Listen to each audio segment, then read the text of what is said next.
Stop buying bad GPUs. Let's get you the best GPU for gaming 2024. Welcome back to PC Builder. I'm Jason. Picking the best GPU for gaming 2024 can feel really confusing. Today, we're going to cover everything that you need to know to get the best graphics card for gaming in 2024, including GPU features like DLSS versus FSR, frame generation, ray tracing, how much VRAM your GPU needs, AMD versus NVIDIA versus Intel GPUs, as well as reviewing the best GPU for 1440p gaming, 4K gaming, and 1080p gaming right now. And we'll tell you which GPUs to absolutely avoid in 2024. If you get value out of the video, please give it a like because it really helps out the channel. And of course, subscribe, click that bell icon. That way you get notified when we release cool content.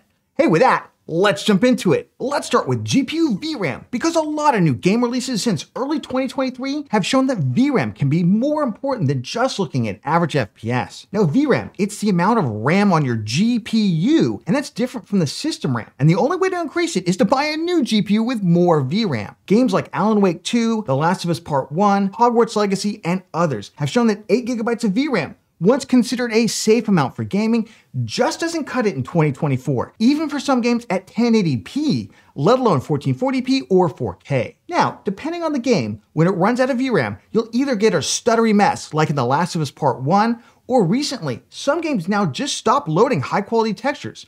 So while the game doesn't stutter, it looks terrible, despite having good FPS numbers. Taking a quick look at the VRAM testing by Tech PowerUp on the Alan Wake 2 game at release, it gives us a picture of what future graphics-intensive games may require, particularly if you want to play around the release date. Now, even at 1080p maximum settings, the game exceeded 10 GB of VRAM. At 1440p, the game pushed towards the 12 GB VRAM buffer of many cards, and at 4K exceeded 12 GB of VRAM. So sorry, 4070 Super 12 GB. Of course, turning on features like ray tracing, path tracing, and even frame generation, more on all those in just a bit, also increases VRAM usage. Turning on ray tracing even at 1080p already exceeded 12 GB of VRAM, knocking out a lot of GPUs, even some that just launched this year. Turning on path tracing adds additional VRAM usage at every resolution, and frame generation, it adds even more VRAM usage. So how much VRAM do you need in 2024? At this point, 8 GB is the absolute minimum, even for ultra budget gamers,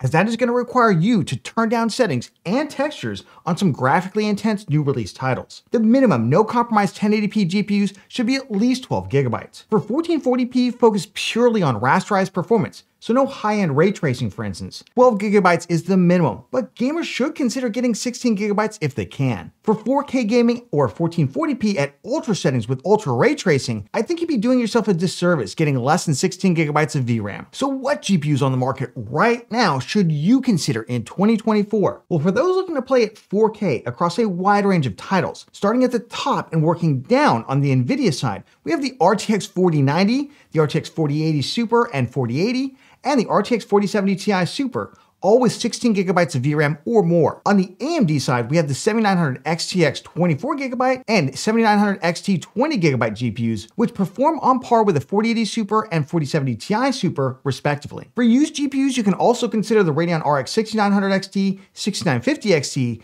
and NVIDIA's RTX 3090 and 3090 Ti. For those looking to play at 1440p across a wide range of titles, starting at the top and working down on the NVIDIA side, we have the RTX 4070 Super and RTX 4070, both with 12 GB of VRAM, and the RTX 4060 Ti 16 GB, as well as the RTX 3060 12 GB GPU on the new market. On the AMD side, we have the RX 7800 XT 16 GB, the 7700 XT 12 GB, and the 7600 XT 16 GB GPUs. You also may be able to find some last generation GPUs like the RX 6800 XT 16 GB, the 6800 non-XT 16 GB, or the RX 6700 XT 6750 XT, with 12 GB of VRAM as well. Intel also currently offers the Arc A770 16 GB GPU. On the used market, there's also NVIDIA's RTX 3080 12 GB and 3080 Ti 12 GB, as well as the Radeon RX 6000 series GPUs we just mentioned. For 1080p, no compromises gaming, we primarily have the same lower level GPUs as we just mentioned for 1440p, as well as a lot of used GPUs with at least 10 GB of VRAM,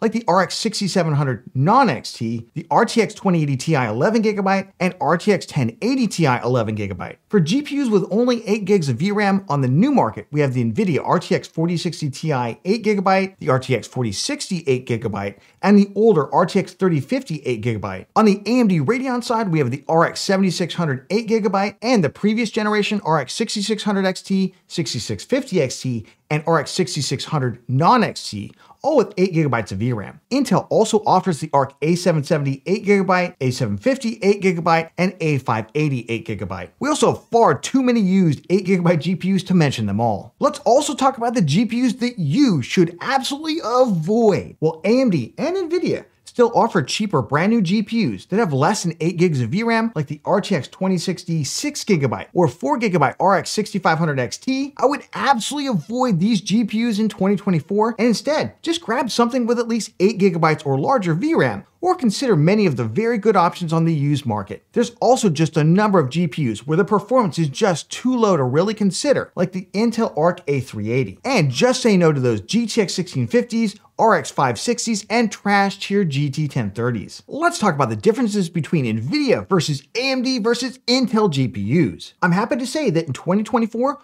all three companies make competitive GPUs for gaming. Though Intel drivers, they're still not to the level of AMD and NVIDIA. So gamers with an Intel GPU, they often have to wait to play new on-release titles.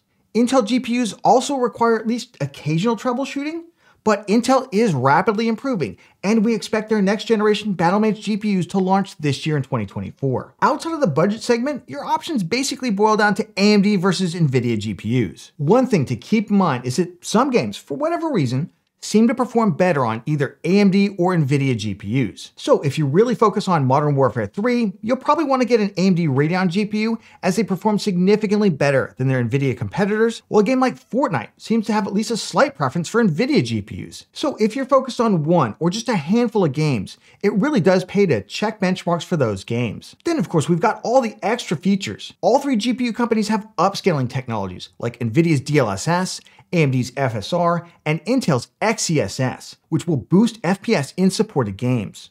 Now, these technologies work by having the GPU render the game at a lower resolution, which is easier for the GPU. Then the upscaler interpolates that image into an upscaled image of higher resolution. While FSR and DLSS were initially pushed as technologies that would allow older and lower performance GPUs to keep up at 1080p and 1440p, the reality is that they don't work very well at those resolutions because the native image rendered is just so low quality, and there just isn't much boost to frame rates at those resolutions. Instead, these technologies shine at 4K, where they can render the image at a higher quality, but not quite 4K, and then upscale that to 4K. At 4K, DLSS is slightly superior to FSR in terms of image quality, and probably always will be as long as FSR is a software-only tool without dedicated hardware support like DLSS has. But both technologies have come a long way, and at least in my opinion, both look quite good at 4K. Then we have frame generation technologies for both AMD and NVIDIA, which are still controversial. Now, frame generation looks at both the current frame and the previous frame and generates an in-between frame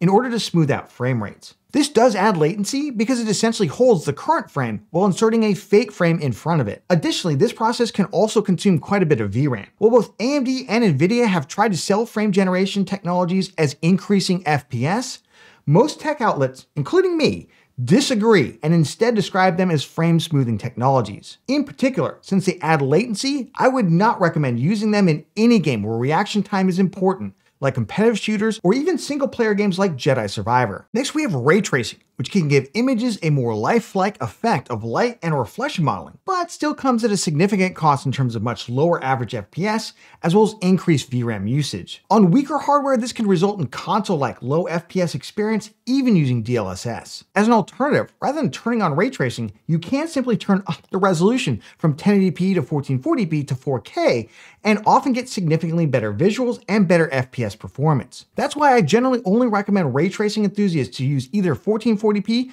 but more often 4K, and I currently consider the minimum GPU that I would recommend to somebody who considers themselves a ray tracing enthusiast the RTX 4070 Ti Super 16GB or the RX 7900 XT 20GB. NVIDIA does have quite a substantial lead in ray tracing, though AMD's RX 7000 series were much improved and about on par with the RTX 3000 series in terms of average ray tracing performance. When we recently polled our audience on ray tracing, only 14% said that ray tracing is important enough to them to give up some FPS or spend a little more, and only 3% says we're spending significantly more money or giving up a lot of FPS to get better ray tracing performance. That's actually a decline in support for ray tracing from our poll in the previous year. If you want to capture your gameplay or stream it to a service like Twitch or YouTube Gaming, I'm happy to report the video encoding for all three brands, it's now excellent. Note that if you want AV1 encoding, you'll want to grab an AMD Radeon RX 7000 series, NVIDIA RTX 4000 series, or Intel Arc A series GPU. While they don't have AV1 encoding, the RTX 3000 series and RX 6000 series of GPUs are also quite good. At the time of filming, AV1 encoding still doesn't have widespread support, so as an alternative for AMD GPUs, I'd use H.265 HEVC option as it has better quality, and NVIDIA GPUs seem to do best on H.264 using the NVENC encoder. If you really want to get into streaming, my recommendation is to go up one additional GPU tier for the resolution that you're looking to play at. Now for those looking to use video editing or other creator applications, the good news is at the level of most consumers out there, there really isn't a big difference between NVIDIA versus AMD versus Intel, except for Blender, where NVIDIA holds a sizable advantage. But if you're using Adobe Premiere or DaVinci Resolve for video editing, there really isn't much of a difference anymore, although it always pays to review the specific software that you intend to use, as some more niche professional applications may differ. Let's talk about NVIDIA G-Sync versus AMD Freesync. Now this is called variable refresh rate, or VRR, the technology that prevents screen tearing, and any modern gaming monitor should come equipped with either AMD FreeSync or NVIDIA G-Sync. Note the newer HDMI 2.1 monitors also offer VRR over HDMI 2.1. Any of the GPUs we've discussed will work with either technology,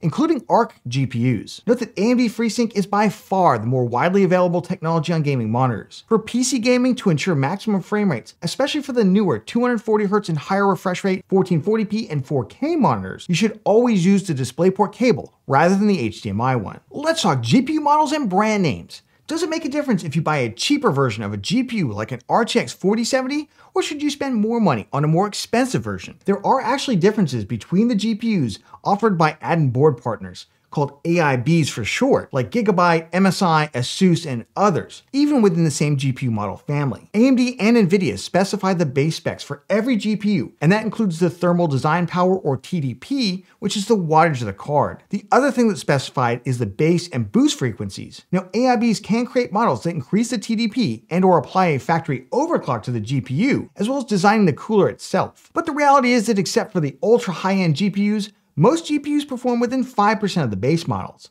Buying the cheapest next model up, so in this case the RTX 4070 Super, is always going to give you better performance. So while it's okay to spend a little more on a model with better RGB, perhaps quieter fans, don't overspend to the point you could have bought a higher performance GPU. At the high end of GPUs, we do see more extreme differences with heavily overclocked or water-cooled GPUs.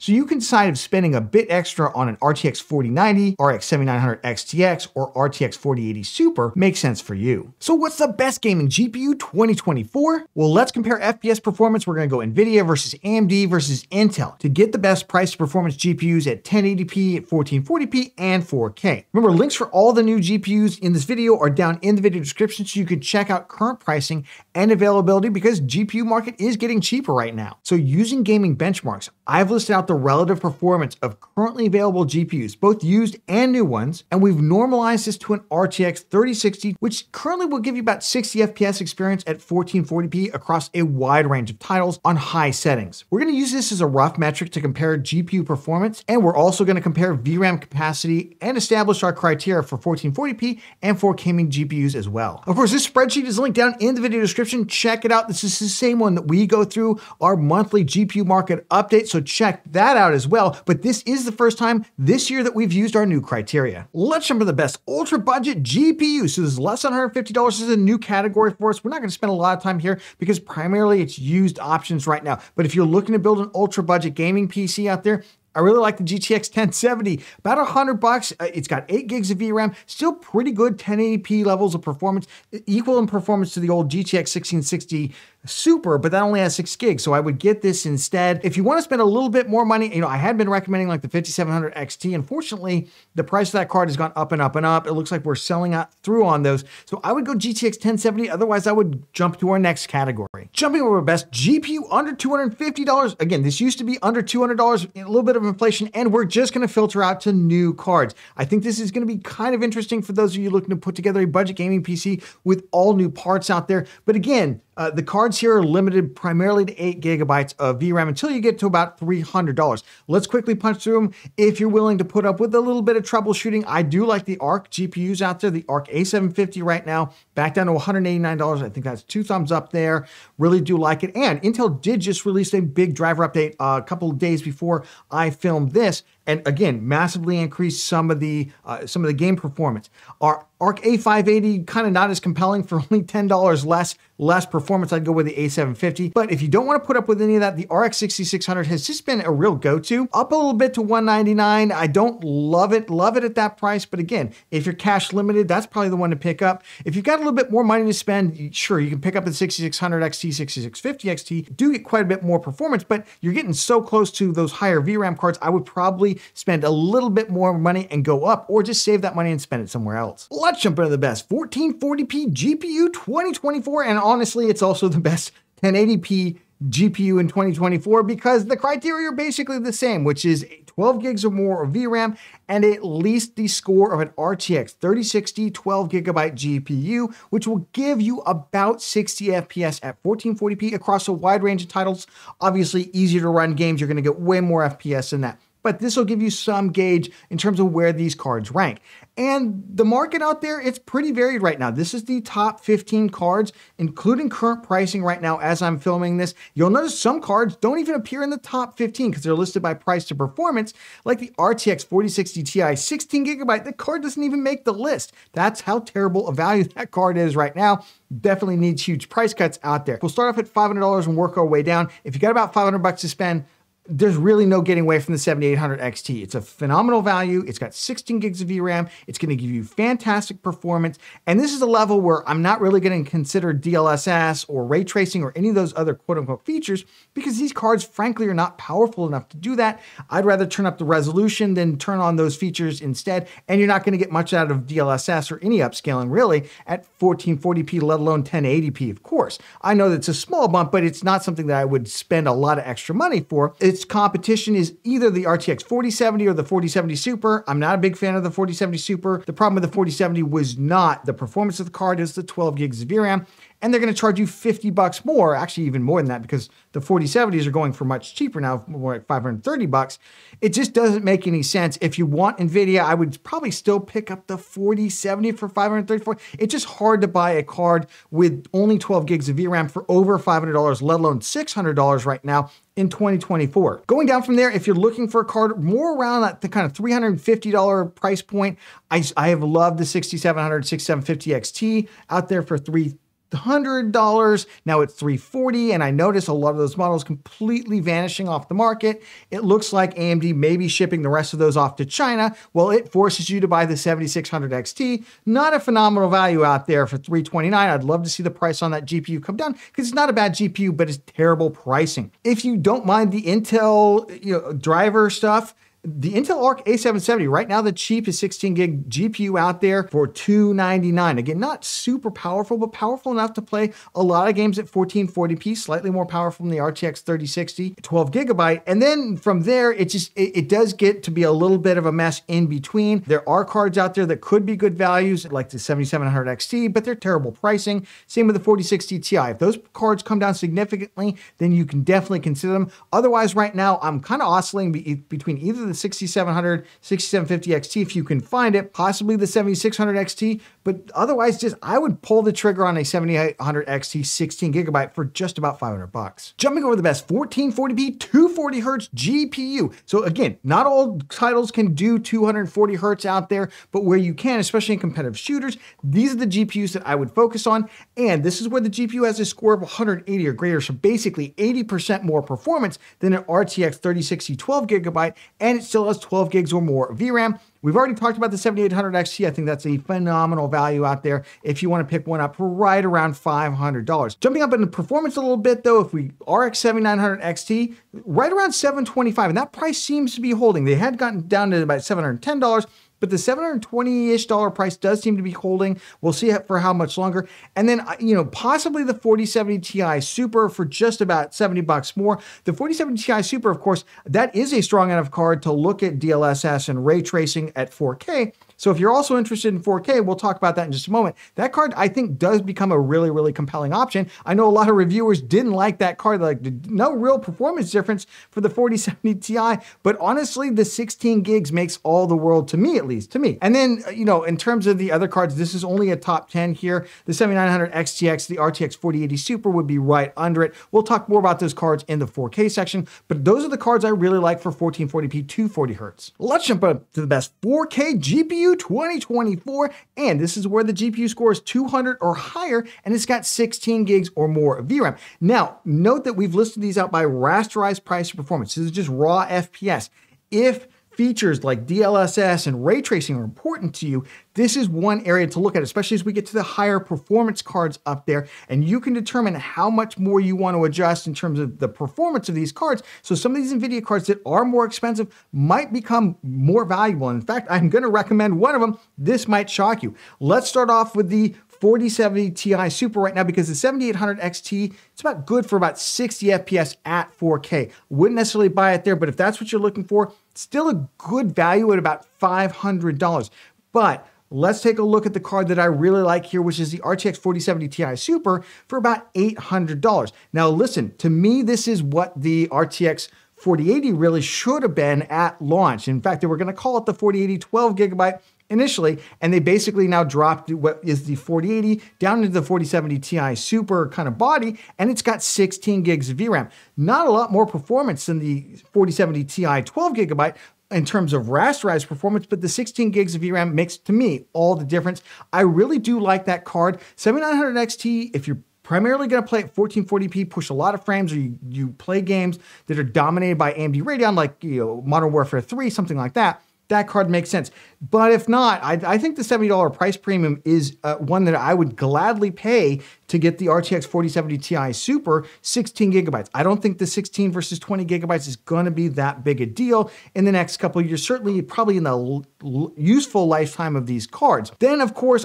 while I do like the 7900 XTX closer to $900, $940, still not cheap enough for me. I like the 4080 Super. Yes, the cheapest model I can find right now is $1,029. Now, it did just come out. I do expect, fingers crossed, we'll see some MSRP $999 models, but $30 is not a lot more to pay over the MSRP. When we're talking about $1,000 GPU, and the 4080 Super, it's got better in terms of its overall power usage. It's got similar rasterized performance to the XTX, and it's got better ray tracing, and DLSS is kind of a factor here. I'd love to see AMD slash prices, and maybe they will in the near future, but until they do, I gotta say, the 4080 Super is probably my top pick right now in that kind of under the exactly $1,000 GPU. And obviously everybody knows the 4090. If you got all the monies and you want all the performances, you get the RTX 4090. That card does not have to subsist on price to performance. It just subsists on performance and the fact that it's pretty far above both the 4080 Super and the 7900 XTX across all titles. Obviously, there are some titles, like I said, Modern Warfare 3, where the 7900 XTX does come close to a 4090, but comes close. The 4090 still beats it. So you can pretty much be guaranteed if you're going to plunk down about $2,000, you're going to get the card that's going to beat everything else. Okay? Remember, if you got value out of the video, give it a like. It makes a huge difference to the channel, especially this guy right here. And of course, subscribe, click that bell icon. That way you get notified when we release cool content. Remember, all the links are down in the video description. Check those out. Tell us what GPU that you're interested in getting in 2024, and we'll catch you on the next one.